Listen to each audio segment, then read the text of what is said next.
Dan gue bilang ini brand apaan nih, gila banget, gue gak pernah dengar sama sekali.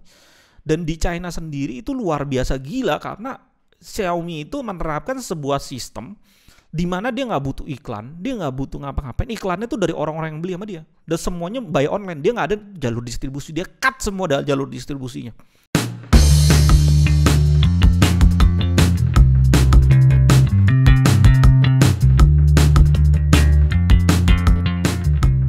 Oke guys, selamat datang di GTD channel paling canggih di 2020. Di sini gue masih ditemenin sama deketan.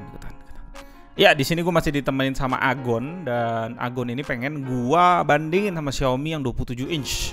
Ya, dan di video ini gue pengen ngomong juga sesuatu bahwa di Indonesia sebenarnya jualan monitor tuh masih mahal-mahal guys. Dan nanti gue kasih tahu kenapa gue bisa berpikir seperti itu dan menurut gue solusinya seperti apa. Ya. Oke, lihat dari galer gamut dulu ya. Kalian bisa lihat ya, keimbangan Xiaomi sini ya 97% P3, Adobe juga tinggi, NTSC-nya lebih tinggi daripada Agon depan gue. Seharusnya yang IPS sih, cuma ya udah. Tone response-nya kita lihat tadi AOC udah kalian lihat ya. Di Xiaomi gimana? Nah, Xiaomi tuh lihat rendah banget kan ketika dia semprot RGB atau apalah, gue nggak ngerti nih pas kapan tesnya, gue nggak ngerti. Terus di sini tone response-nya agak ngacir ke bawah 2,2 untuk Xiaomi. Di kanan Xiaomi, di kiri AOC. Nah, untuk brightness sama kontras nih, yang dua monitor ini sakit-sakit sih menurut gue ya. Dimana brightness-nya di sini bisa nyampe di 565, untuk Agon ini hampir 600. Buset. Gue sampai silau banget seriusan pada saat ini settingan ke 100%, itu silaunya luar biasa. Sedangkan untuk Xiaomi juga udah luar biasa banget ya, 459 tuh terang banget gitu. Dan white point-nya juga dua-duanya menarik di 6700 untuk AOC dan 6500. Kontrasnya jauh banget lah memang karena di sini VA sedangkan di Xiaomi IPS, dan dua-duanya udah di batas yang bagus banget. Oh enggak. Kalau AOC bagusnya kan VA itu 3000/1, itu standarnya. Jadi hitamnya pekat, sedangkan di sini cuma dapat 2800, sedangkan di IPS itu setahu gua batas yang bagus itu 1000/1. Tapi kembali lagi ke panel, dan di sini Xiaomi bisa kasih 1430, which is itu luar biasa banget. Untuk Black Level gue kurang jelas untuk spek ini. Kalian lihat di sini, kita lihat kalau uniformity yang 100% aja ya. So, di Xiaomi agak gelap di kanan atas, ini agak gelap di kiri atas AOC, tapi AOC overall jauh lebih rapih. Oh, kita Agon ya. Bukan AOC ini, Agon. Nah, kalau untuk luminance uniformity ya, luar biasa, Xiaomi itu bisa menstabilkan di bawah 10%. Sedangkan AOC nyampenya di 15%-an something gitu ya di sini. Color akurasi, ini color akurasi. Secara default sih ya memang lah Xiaomi itu udah di-calibrate dari pabrik ya. Dan dia ngeklaim juga bahwa average-nya dia tuh di 0,68 gitu. Jadi ya pasti di sini juaranya Xiaomi, dan ini bukan panel IPS juga, VA, masih VA. Average-nya 128 masih not bad ya untuk Agon ini, sedangkan Xiaomi bisa 0,97, dan pada saat gue tes pertama kali 0,97 kan, padahal report dia 0,68 dan dia udah dikalibrasi report default pabrik. Menurut gue pasti ada masa berjalannya itu kan, itu panel udah dites berapa kali, terus berjalan juga dalam waktu berapa lama, dan memang sebuah panel itu harus dikalibrate dalam jangka waktu tertentu supaya warnanya tetap sempurna gitu ya. Jadi mungkin panjangnya kalibrasinya dia sampai diterima sama gua ya, itu yang membuat average-nya jadi naik sedikit. Tapi pada saat gua kalibrate kan Xiaomi itu luar biasa, memang itu gila banget sih. Gua sampai kaget sih, itu bisa sampai 0, berapa gitu. Kalau nggak salah Agon ini juga bisa sampai 0,5 sih, ingat gue itu sakit sih. Bisa setinggi itu gue nggak masuk akal lagi sih, gue udah nggak ngerti lagi. Kalian bisa lihat tone response-nya nggak sebagus AOC ya. Untuk tone response dan white point-nya kenapa terendah, gue juga nggak ngerti ya. Bagaimana data color ngebaca itu, tapi di sini justru white point-nya di AOC bagus sekali. Tapi untuk color akurasi lah yang kita perhatiin, yang color akurasi di mana dua monitor ini luar biasa. Angkanya 4,0 di Xiaomi dan 4,5 di AOC. Gue juga udah kasih tahu di video masing-masing kalau dua monitor ini harganya tuh 4 jutaan. Dan kalau kita lihat di Indonesia itu harganya tuh mahal-mahal semuanya. Dan gue percaya nih sebenarnya di Indonesia itu bisa harganya murah-murah. Oke, dari mana gue dapat dan bagaimana caranya ya menurut gue ya. Oke, ini mulai dari cerita dulu. Jadi dulu ceritanya pada saat gue kuliah di China. Pada saat gue kuliah di sana tahun 2011 sampai 2013-an gitu, Xiaomi itu baru muncul di sana, dan gue nggak tahu itu brand apaan. Gue waktu itu kalau nggak salah pakai iPhone 4S zaman itu ya. yang udah keren. Dan handphone ya, kita lihat smartphone deh. Saat itu gue suka banget ngelihat smartphone, karena menurut gue smartphone itu sesuatu industri yang harus dilihat kalau lu usaha apapun. Karena smartphone itu perangnya bunuh-bunuhannya gila gitu. Sebentar aja lu nggak bisa bertahan, lu lewat deh. Makanya lu bisa lihat brand-brand yang paling banyak tumbang ini smartphone. Jadi gue seneng banget lihat smartphone. Karena peperangan mereka menjadi benchmark untuk lu usaha apa aja ya, barang yang lainnya. Dan harus lu lihat mereka ngelakuin apa gitu, saking gilanya peperangannya. Ya semua orang pakai smartphone, men. Mungkin orang itu nggak punya baju bahkan, tapi dia harus punya smartphone zaman ini gitu. Apalagi udah zaman corona gini butuh smartphone gitu. Orang lebih rela beli smartphone dibanding beli baju menurut gue ya. Karena lu dengan smartphone bisa ngapain aja gitu. Oke, kembali lagi ke cerita gue waktu itu pas zaman 2011 sampai 2013 gitu ya. Gue tinggal di apartemen, sewa apartemen, dan waktu itu ada teman gue. Nah, teman gue tuh punya pacar, dan pacarnya itu bawa teman lagi cewek gitu. Teman gue cowok gitu, dia punya pacarnya bawa teman ceweknya. Terus kita ngobrol lah, namanya roommate gitu kan, beda kamar, ngobrol, makan bareng di ruang tamu gitu. Terus temennya cewek temen gue itu bawa handphone Xiaomi. Waktu itu kalau nggak salah Mi-nya masih Mi 2S gitu, Xiaomi gitu.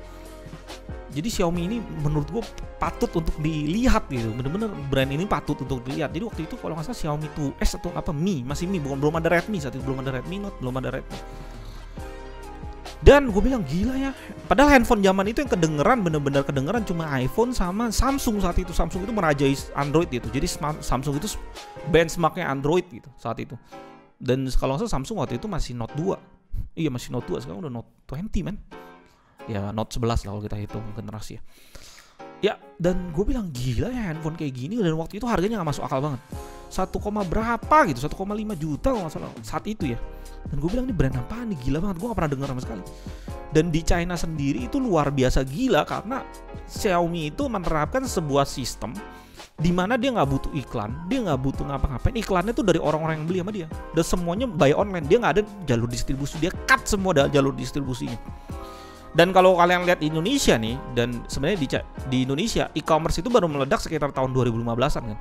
Dan Xiaomi itu meledak banget di tahun-tahun itu, di mana dia punya konsep kayak gitu, dia lakuin di Indonesia. Waktu itu awal-awal belum ada Mi Store di Indonesia, dan dia ngelakuin itu di Indonesia, di mana dia nggak butuh iklan-iklan, dia jual aja by online gitu.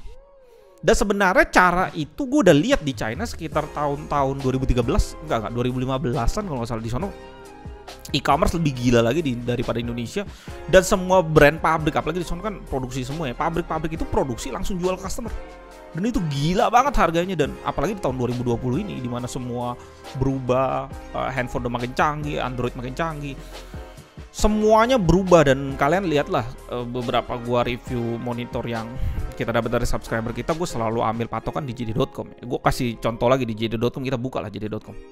Oke, jadi gini ya guys ya, kita lihat di China deh, lihat di China ya.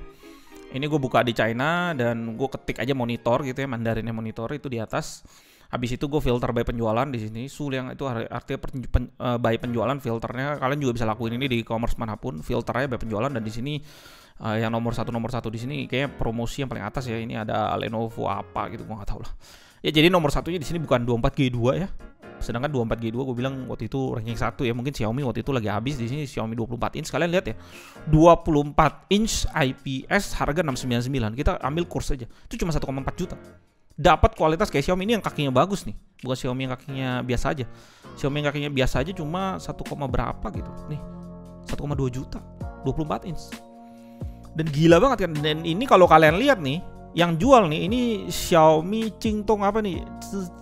Maksudnya Xiaomi Official Store gitu lah. Kalau kalian klik di sini, nah ini Xiaomi Official Store. Dan untuk smartphone di Indonesia ya, untuk smartphone menurut gue di Indonesia, gue pernah waktu itu berpikir ya, karena gue beberapa kali ke China dan minta aja teman atau resepsionis gitu untuk beliin gue lewat JD.com gitu. Di sono suruh aja kirim ke hotel gitu. Kan itu free ongkir gitu ya. Dan gue pengen aja beli Xiaomi, gue pengen ngecek gitu harga-harga Xiaomi di sono berapa gitu. Tapi kita lihat Redmi deh. Ini yang membuat gue bilang monitor di Indonesia seharusnya bisa lebih murah lagi, dan sekarang tuh masih jual kemahalan menurut gue. Redmi 9 nih. Redmi 9 di sini 799 ya, kalau 800 RMB itu sekitar 1,6 juta. Kita buka Tokopedia. Redmi 9 kita tes. Di Indonesia berapa? Oke, di sini tokonya official, ini gudang HP ya, gue nggak tahu harganya 1899. Yang membuat gue amazed dengan Xiaomi Indonesia ngelakuinnya tuh sama kayak di China, di mana dia jualan langsung customer, nggak butuh distributor. Jadi kalau distributor ya dikasih percentage diskon dikit aja gitu. Lu mau jual nggak jual udah bodo amat, gue bisa jual sendiri gitu. Atau gue bisa deal langsung di kayak di JDID gitu ya, di deal langsung sama dia, dan harganya kalau kalian lihat di JDID itu gila banget. Yang membuat gue nggak jadi beli di China karena harganya tuh mepet sama di Indonesia guys. Di sini 1899 1,9 juta gitu ya, sedangkan di China itu 1,6 juta. Bedanya smartphone itu ribetnya ketika lu beli yang kayak China gini, Redmi 9464 GB gitu ya.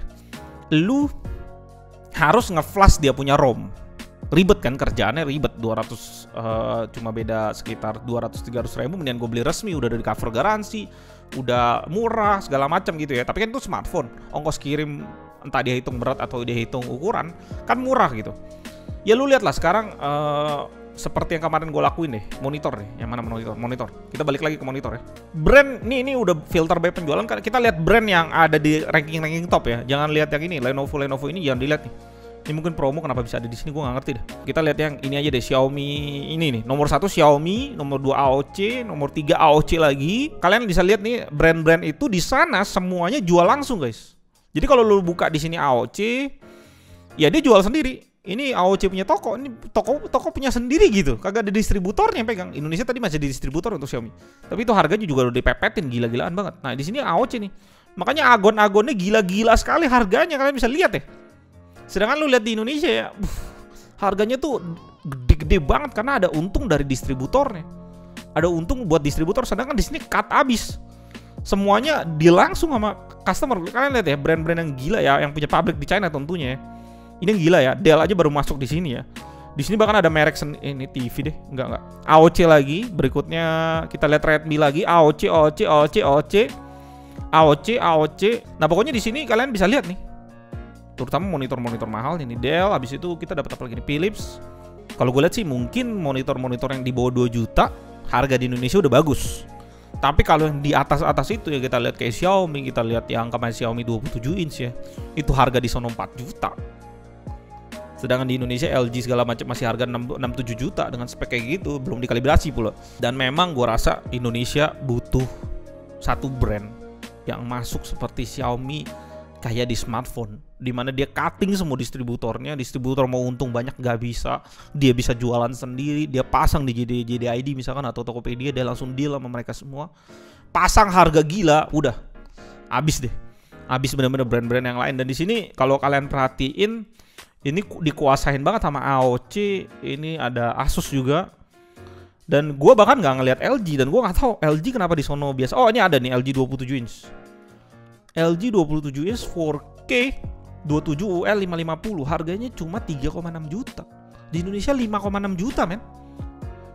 4K ya, kita ngomong UK 500 UK 600 atau UL 600 nih. Itu harganya 5 jutaan something gitu. Ini cuma 3,6 juta.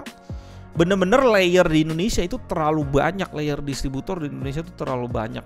Dan memang butuh brand kayak Xiaomi, seperti sekali lagi gue ngomong, untuk masuk jual langsung customer harganya gila-gilaan. Udah pasti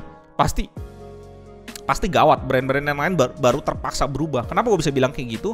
Karena kembali lagi ke cerita gue awalnya, pas gue balik 2013 ke Indonesia, Xiaomi belum kedengeran. Gue udah tahu sekitar 2013 gitu ya, 2012 gitulah. Gue udah tahu ada Xiaomi di sana.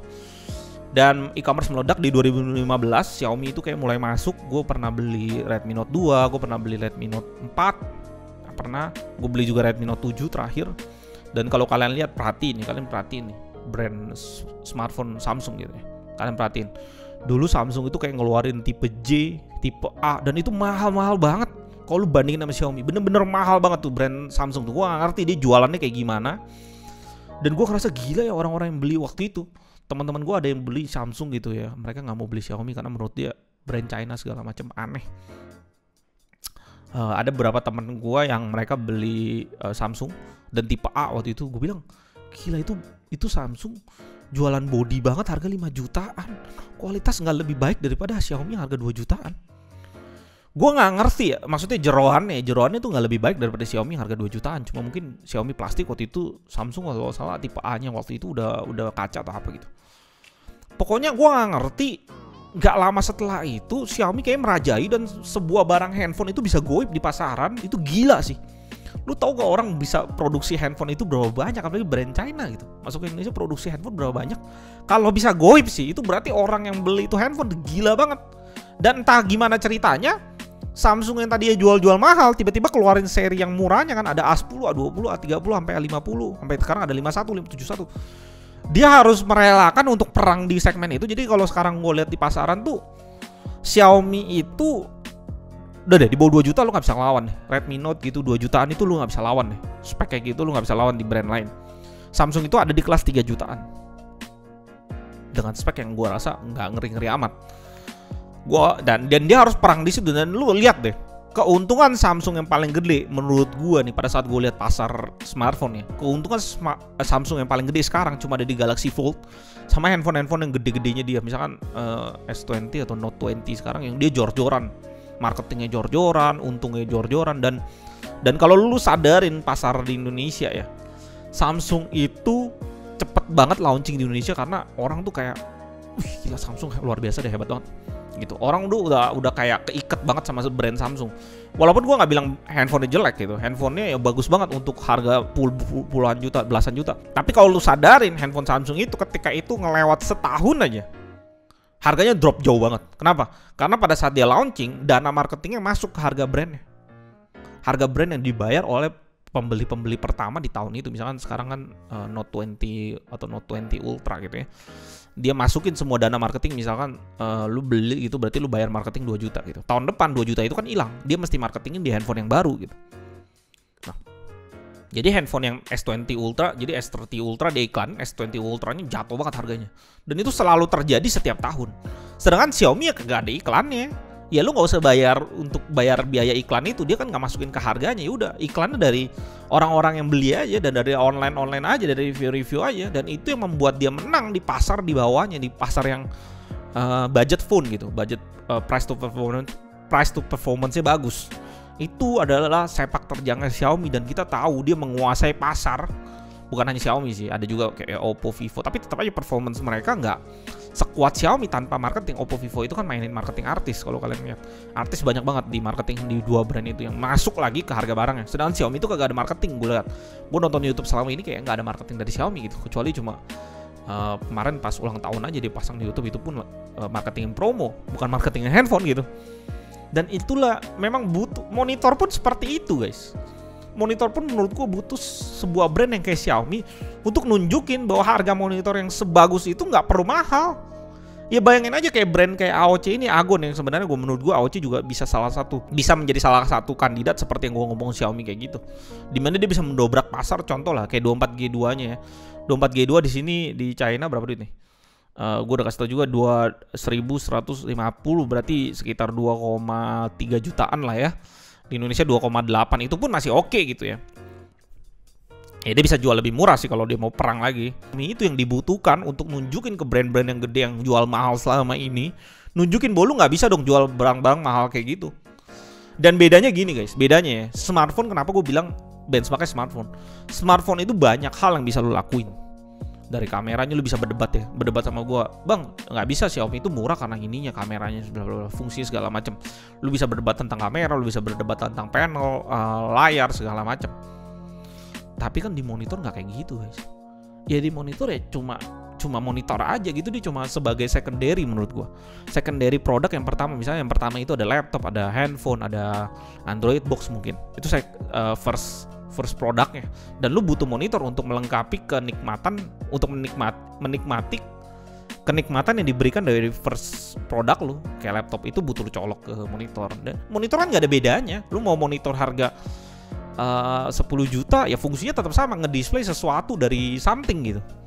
Dan memang butuh dobrakan, gue bilang butuh dobrakan sebuah brand. Sekali lagi gue bilang butuh dobrakan sebuah brand seperti Xiaomi melakukan di smartphone untuk kita bisa bilang bahwa ini monitor worth it banget. Karena gue ngerasa di Indonesia jualan monitornya masih mahal, terutama yang harga-harga mahal ya, di atas 2 juta, di atas 3 juta itu kayaknya harga-harganya masih mahal-mahal banget nih. Kita bisa lihat lah ya, kayak kemarin gue udah bilang ya, kita juga udah review Xiaomi 27 inch 165 Hz IPS, bodinya bagus kayak gitu, di China dijual 4 juta, 3,8 bahkan di website resmi Xiaomi China.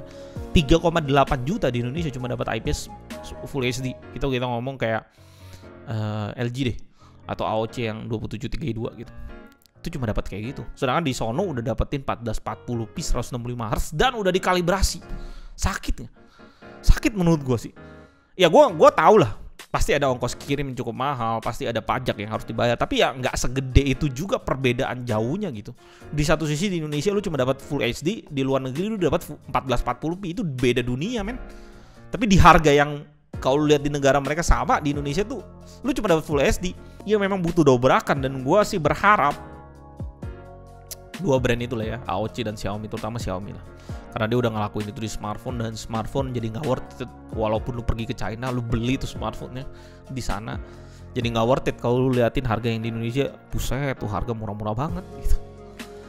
Ya, gue menantikan saat-saat itu, dan gue yakin kalian juga menantikan saat itu, karena gue bilang ke depannya ini kebutuhan monitor itu akan semakin banyak orang yang butuh monitor. Kenapa? Karena smartphone udah mau mulai seperti Samsung, bikin Samsung DeX, di mana lu colok USB-C ke monitor, itu udah bisa seakan-akan smartphone itu sebagai PC lu atau sebagai komputer lu sendiri gitu, atau sebagai laptop lu nggak perlu laptop lagi, lu cukup pakai smartphone lu colok, langsung di display itu adalah display desktop menu gitu, seperti lu punya Windows sendiri. Dan gua rasa nggak cuma gua gitu, semua orang mengharapkan bahwa harga monitor itu bisa murah. Dan itulah mungkin penjelasan gue panjang banget ya. Yang penting intinya sih jalur distribusi mesti di-cut. Ada sebuah brand yang langsung jual ke customer, masuk ke Indonesia jual ke customer, dan mereka buka pabrik di Indonesia, buka pabrik assemble. Nah ini juga salah satu yang menjadi banyak orang, gue rasa banyak orang bingung gitu ya. Banyak di internet gue lihat brand lokal gitu-gitulah. Ya contoh kayak Aero, Armageddon atau SPC gitu. Mereka itu sebuah Armageddon bukan brand lokal Indonesia deh, kalau nggak salah Armageddon tuh brand Singapura nggak salah. SPC sama Aero deh. Banyak orang bilang itu brand lokal, dan banyak yang berdebat di internet. Ya mungkin gue lurusin sedikit karena gue sering ke China dan gue tahu di sana seperti apa sistemnya. Intinya di China itu ada sistem namanya OEM, Original Equipment Manufacturer. Gue nggak tahu artinya tuh kemana. Cuma intinya kayak gini, kalau lu punya brand, anggaplah lu brand gue Elduin deh ya, gue patenin, atau GTID deh di Indonesia gue patenin, dan gue mau bikin sebuah monitor. Gue tinggal pergi ke China, gue lihat gue ke AOC deh, gue ke AOC karena AOC itu kalau nggak salah OEM juga. Jadi gue ke AOC, gue lihat produk G2 gitu, gue suka G2-nya, terus gue bilang, AOC, gue pengen dong 24 G2 lu rebrand ke brand gue gitu, terus masukin ke Indonesia. AOC bilang, oh iya boleh. Minimum kuantitinya misalkan dia bilang 2000 piece monitor. Habis itu lu mesti deal segala macam, harganya sekian gitu dia bilang. Ya udah, lu bayar aja. Di rebrand tuh monitor 24G2 jadi brandnya GTID gitu, misalnya belakang jadi GTID, semua dusnya jadi GTID segala macam. Nah, itu OEM. Jadi brandnya memang bener-bener brand lokal, brand gua gitu, brand Indonesia. Tapi barangnya tetap barang China, men. Nggak ada bedanya. Makanya kenapa bisa kualitasnya bagus. Misalnya kita bilang Aero gitu, kualitasnya bagus, dan salah satu subscriber kita juga kasih tahu bahwa itu rebrand dari Sang apa gitu, SANC, brand SANC apa gitu. Gue lupa deh, gila deh subscriber GTID tuh informasinya gila-gila. Gue gak ngerti. Dan dia kasih gue video gitu, Sang apa, Sang G5 atau apa, gue lupa deh. Ada di Instagram, cuma gue lupa chatnya yang mana. Mungkin yang tahu nanti chat aja di bawah, Aero itu rebrand dari mana. Jadi jangan bingung itu apakah brand lokal dibuat di Indonesia, enggak. Tapi gue rasa daripada lu pusing-pusing bikin pabrik untuk produksi, lebih baik lu bikin di Indonesia pabrik untuk assemble aja gitu. Karena setahu gue assemble itu lu import spare partnya itu pajaknya lebih ringan, lebih murah daripada lu import full monitor. Itu yang gue tahu, informasi yang gue tahu. Contoh yang udah ngelakuin itu misalnya kayak Koka lah. TV Koka itu setahu gue dia punya pabrik di Indonesia, tapi bukan dia bikin di Indonesia, enggak. Dia bikinnya tetap di China, diimport ke sini spare partnya. Panelnya diimport, bodinya diimport. Nah, di sini diassemble. Dan itu pajaknya lebih murah, dan yang dilakukan dengan seperti itu punya pabrik assemble, dia bisa menghemat pajak, dan pajak itu buat perang harga lawan brand lain. Makanya Koka itu salah satu brand yang gila banget untuk TV. Dan dia juga langsung deal-dealan sama JDID. Makanya kalau kalian lihat buka JDID ya, itu ketika lu buka Koka yang jual JDID semua, ada logo JDID-nya, itu deal-dealan sendiri sama JDID, dan harganya gila-gila. Kalau lu bandingin dengan brand-brand Korea, waduh, Lu bisa ngelihat sebuah perbedaan harga yang sakit, jauh banget gitu. Dan ketika brand Korea bikin di China, kerennya brand Korea itu LG dan Samsung adalah mereka menang di R&D, guys.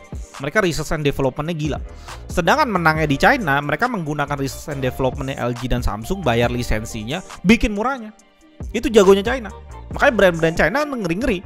Nah, kalau sampai di Indonesia nih, bayangin lu punya TV nih, TV Koka atau lu mau pilih Samsung atau LG gitu. Mungkin di Koka lu bisa dapetin TV, di Samsung sama LG lu butuh bayar 5 jutaan misalkan. TV Koka lu cuma butuh bayar 2 juta, 2,5 jutaan gitu. Lu nggak bisa bilang kayak gini, ah itu barang China nggak bisa awet gitu. Bingung gua. Orang yang ngomong tuh gitu tuh gue bingung banget. Padahal dua-duanya barang China, itu yang pertama. Yang kedua adalah begini, guys. Lu beli Koka harga 2,5 juta. Misalkan LG harga 5 juta. Misalkan. Ya memang secara body segala macam bagus gitu. Tapi ya secara panel dan spek, ya gua rasa nggak beda jauh lah. Mungkin ada beda-beda gimana. Tapi kan lu beli Koka lu beli LG 1, lu bisa beli 2 Koka kan. Di 2 tahun lagi TV yang tadinya lu beli 2,5 juta nih, mungkin di 2,5 juta 2 tahun lagi lu dapat spek yang lebih imba kan. Mungkin 2,5 juta lagi lu keluarin. Lu dapetin value yang lebih banyak dibandingin lu sekarang beli LG. Itu yang orang brand-brand China lakukan gitu. Ketika dia hajar murah, contoh beli smartphone, apalagi smartphone sekarang tuh kayak handphone 2 jutaan itu udah capable banget, udah luar biasa banget dari chipnya. Itu luar biasa banget. Bayangin aja lu beli S20 Ultra yang dengan segala macam fitur, panel segala macam, yang sebenarnya dari segi spek dan kebutuhan sehari-hari mungkin 90% itu bisa dilakukan di handphone 2 juta Xiaomi gitu. Lu beli Xiaomi itu bisa 6 kali. Lu beli Xiaomi ini even Xiaomi yang 2 juta rusak nih guys, setiap tahun rusak nih. Lu masih bisa beli sampai 6 tahun ke depan daripada lu sekarang beli S20. Gila nggak? Gitu loh perbandingannya. Lu harus berpikir seperti itu. Jadi jangan langsung bilang ini barang China mana bagus sih, ini brand China Xiaomi gitu mana bagus sih, AOC mana bagus sih, brand China. Kemudian brand Korea lah kayak LG, Samsung, nggak kayak gitu hitungannya. Sekarang kalau di smartphone nih, brand LG aja, smartphone sih udah terkapar deh LG. Samsung itu berat untuk ngelawan Xiaomi, Vivo, Oppo, Realme, bahkan brand-brand China berat men. Itulah yang gue bilang pandangan orang tuh banyak yang salah. Ya itulah mungkin ya cerita sedikit lah ya tentang apa yang gue pikirin. Cuma ya mungkin ini bisa membantu kalian untuk berpikir lebih terbuka. Jadi jangan terpatok ini brand China, ini brand Samsung, ini brand China, ini brand Korea, mengkasta-kastakan ini brand China. Padahal mereka semua dibikin di China. Itu yang even Apple aja dibikin di China, assemble in China, ditulis men. Diproduksi di China nggak bisa. R&D-nya mungkin di Amerika, R&D-nya mungkin di Taiwan, produksi tetap di China. Makanya China nggak bisa segede itu, ada alasannya karena mereka memproduksi segalanya dari semua produk yang ada. Berpikirnya terbuka sedikit lah, jangan terkunci dari sebuah pemahaman bahwa brand China itu jelek. Dan ini udah 2020 di mana semua brand China menguasai hidup kita, terutama di smartphone ya, smartphone, monitor. Ya kalian bisa lihat di JD.com sendiri yang tadi gue kasih lihat lah, 75% brand China semua. Yang bisa produksi itu nggak cuma kayak AOC, brand-brand yang gede, AOC atau BOE yang kemarin gue sempat bahas. Ada level-level bawahnya kayak HKC, kayak Skyward, atau kayak yang Skyward yang pernah kita review. Banyak pabrik-pabrik yang gede-gede setahu gue. Jadi kalau lu kesono pameran 2 minggu ya nggak selesai men untuk liatin pameran itu, karena saking gila gedenya gitu. Ya mungkin nanti kalau kita punya kesempatan dan GTID makin gede, kita punya dana buat kesono ya, sama tim mungkin itu gue mungkin bisa kasih lihat kalian betapa gilanya di sono. Dan mungkin ini JD.com sebagai suatu gambaran kecil bagaimana negara di sono tuh sebegitu gilanya. Kalian bisa lihat ya di sini ya. Gua kasih lihat yang nomor 1 tadi nih, Xiaomi nih. Lu tahu nggak ini penjualannya berapa banyak? Ini kelihatan nih 6,1 won. Jadi di sono bukan hitungannya bukan kilo. Kalau di Indonesia kilo ya itu 1000. Sedangkan won itu di sono kali 10.000. Di sono bukan penjualan, ini bahkan cuma review guys. Jadi review di sana udah 61.000. Itu yang gue bisa baca ya dari semua yang di sini, yang gue bisa baca ini review, artinya 61.000 review. Kan kalau lu beli lu nggak pasang review ya nggak kehitung. Bisa aja kan lu beli nggak usah pasang review kan. Di sini pasang review 61.000 ya, yang beli mungkin lebih dari itu. Dan gila aja gitu, satu monitor 24G2 deh berapa? 24G2 sekarang udah 59.000 review. 59.000 review jualan monitor, satu monitor ini doang, gila nggak? Ya gue sekali lagi bilang, ini lagi corona, semuanya lagi musibah, semua lagi susah. Ya kita butuh lah harga-harga yang lebih murah.